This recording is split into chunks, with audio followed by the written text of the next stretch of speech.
Diyos ko po, Rude. Isang Pilipina sa Canada, nalimasan ng 70,000 Canadian dollar sa bangko dahil sa kanyang lover boy.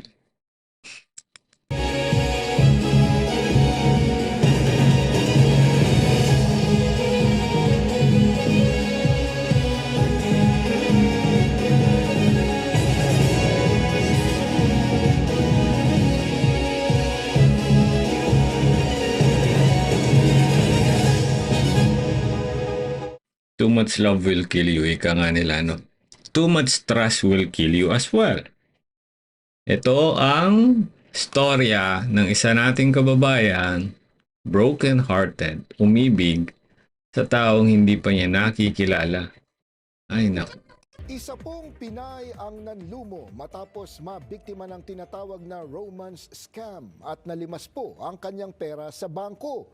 70,000 Canadian dollars ang nakuha sa kanya ng karelasyong nagpanggap na militar. Paano nga ba ito nangyari at paano dapat iwasan? Narito ang report. So, kasi sweet siya, sir. Sweet siya sa mga message niya. Yung caring niya sa akin. Talagang nabulag ako dun sa binibigay niyang ano. Then, hinihingi ko siyang mag-video call kami. Ayaw niya talaga. So, hanggang huminga na naman siya ng pera na may problema na naman. Sabi niya gano'n. Mayo ng taong 2023, nagsimulang ligawan ng nagpakilalang US Army ang kababayang Pinay sa Canada na hiniling na itago ang kanyang mukha at pangalan. Pinadalhan siya ng mensahe sa Facebook Messenger ng lalaki at doon nagsimula silang magkarelasyon. Pero nang papunta na umano ng Canada ang lalaki, hinold umano sa Canadian border ang bagahe ng nagsasabing US Army. Kaya humingi muna ito ng pera sa kababayan. Oro? Ngunit ang sana'y pagkikita na ng dalawa, isa palang scam. 2 months, sir. Hindi every week, kundi every 2 weeks, 3 weeks, may isang Kung batch papasinin niyo po, no? magka-post. Kung papasinin niyo, no, sa image po ni ate, matanda na siya. I mean sa matanda na may edad na para malaman kung ang kausap niya ay totoo o hindi. 'Di ba? Bakit kasi yung mga Pilipino na nahuhumaling sa ito engineer, ito sundalo, police, kausap ko, AFAM, Diyos ko po, Rode. O ngayon ngayon, nung kinikilig ka, hindi mo kilalang gobyerno, 'di ba? Nung niloko ka na, nakatikim ka na ng panluloko, eto kilala mo na gobyerno. Wow! Hindi, tsaka ano siya mismo yung nagbigay voluntarily Ewan ko kung may makuha tong tulong support sa government sa Canada. Alam ko wala Pag mga voluntary, okay yung scam na without your consent. 'Di ba? We'll see. Umabot na ng 70,000 Canadian dollar. Sir, ipon ko yun, savings ko. Withdraw ko yung RSP ko. Mga 2 buwan yon tumagal yung pagpapadala Opo. mo. Opo. Hindi mo naisip at some point na parang niloloko ka na kung 2 buwan hingi ng pera sa'yo? Wala, sir. As in, wala. Ayon sa kababayan, kakahiwalay pa lamang niya sa kanyang asawa noon at Yun siya'y lang. nadidepress pa nang pumasok sa kanyang buhay ang lalaki at sinamantala ang pagkakataon na siya'y mahina. Para akong nabagsakan Mahina. ng langit at lupa na hindi ko na alam yung gagawin ko. Na, na bakit ako napaniwala sa mga matatamis niyang ano. So, ang ginawa ko, sir, kinontak ko yung mga bangko ko. Kasi ang dami na, sir, eh. Ang dami ko nang ini-transfer. Tapos, bank deposit. Dalawa kasi yung bangko. Pero nang hingi na ang kanyang bank account number, doon na daw niya napagtanto na isa itong scam. Agad niyang inireport sa pulisya, nag-imbestiga, ngunit dahil voluntaryo niyang ibinigay ang halagang umabot ng $70,000, walang naibalik sa kanyang pera. Grabe, Patay. sir, 24 hours hindi ako natutulog. Yan ang Pero sinasabi ko. salamat sa Diyos dahil hindi naapektuhan yung trabaho ko.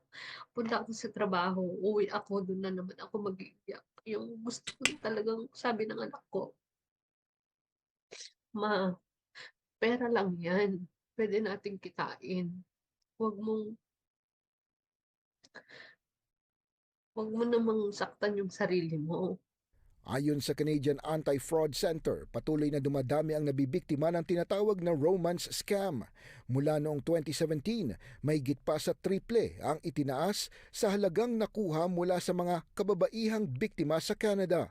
Ayon sa isang community women advocate mula sa Montreal na si Franz Stoner, may mga senyales kung ang isang ligawan ay romance scam. Some of Mhm. the warning signs can be that they say I love you too quickly before you've even met, and using a lot of flattery to manipulate your emotions. This is something that we call love bombing. Mhm. They also ask a lot of personal questions but don't share much about themselves. So try to pay attention to how one sided the conversation is. Their stories don't always add up. You'll hear details about their life that might change or might seem inconsistent. There's also sometimes an avoidance to meet in person, often making excuses or canceling plans at the last minute, even if they say they're located in the same city as you are. Their social media presence is often quite minimal. So I would be suspicious of, few photos, few friends, few interactions. Ayon sa Royal Canadian Mounted Police, ang mga scammer ay karaniwang nagpapakilala bilang mga nagtatrabaho sa oil rig, mga sundalo o doktor sa isang international organization. Actually, kahit hindi po sa Canada eh. Meron din yung mga OFW sa Saudi Arabia, ganyan din yung nangyayari. Lalong-lalo na sa Pilipinas. Alam mo yun naman ng mga Pilipino, bilib na bilib sa ibang lahi yan.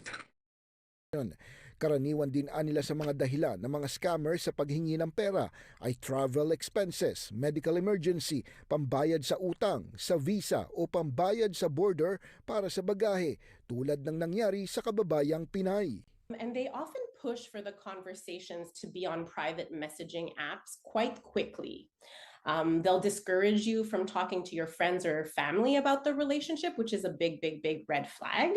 And they often ask for money in an urgent matter, claiming that it's for emergency travel costs or something like that. Payo ng RCMP, magsaliksik ng mabuti sa katauhan ng lalaki. Huwag maniwala sa mga sinasabing mabilis silang na in love at magtaka na agad kapag humingi na ng pera. Meron pa ba mga Pilipinong nagre-research? Kakaunti na po yung mga Pilipinong ganun. Nag-re-research. Yung iba talagang wala eh. Pogi, malaki katawan, oh, akala nila sagot na sa kahirapan nila. Hindi nila alam.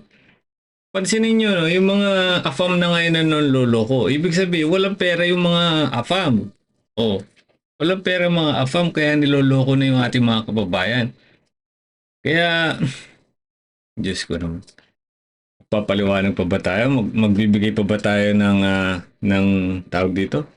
Payo sa mga ganitong Pilipino eh. Alam naman nila yung tama at mali. Desisyon naman na nila yan. Ang hinako, buhay ito. Kayo ho ba? Anong masasabi nyo? Paki-comment na lang po kung anong masasabi nyo sa storya nila. Basta talaga ako, red flag yun. Red flag. Huwag kang umibig sa taong number one, napakalayo. Oh, hindi kayo magkita. Nasa sayo na yun. Bahala na kayo. Baka ang hinahangad ninyo mala prinsesang buhay maging bangungot sa inyo. Ewan ko.